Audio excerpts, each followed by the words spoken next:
Hello everyone, welcome to another mini blog. Momo থেকে মোমো খাওয়ার পর আমি একটু চকলেট খেয়ে নিচ্ছিলাম, যেটা অলমোস্ট মেল্ট হয়ে গেছিল এই গরমে।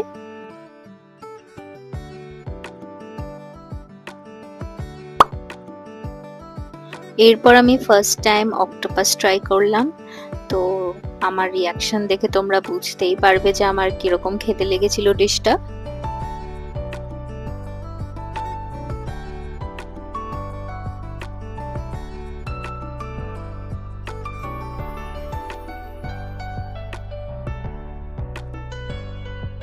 টু বি ভেরি অনেস্ট, আমাদের কাউরি খুব একটা ভালো লাগেনি খেতে।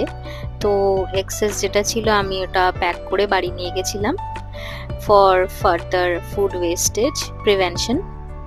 তারপর আমার একটা শ্যুট আছে, ওটা নিয়ে একটু ডিসকাস করছিলাম। তারপর একটা আইসক্রিম খেয়ে নিলাম।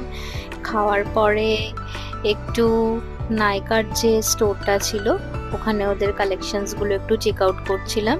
ওদের বিভিন্ন ধরনের প্রোডাক্টসে বিভিন্ন ধরনের ডিসকাউন্টও চলছিল। তারপরে ফাইনালি অনেক কিছু শপিং করে আজ বাড়ি ফিরে এলাম।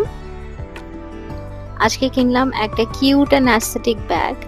তারপরে কিনে নিয়েছিলাম একটা হ্যাঙ্কারচিফ সেট, তার সাথে একটা ফেস টাওয়েল অ্যান্ড সক্স। আর মায়ের জন্য কিনে নিয়েছিলাম একটা কটনের kurti. So that's it for today. See you in my next video. Bye.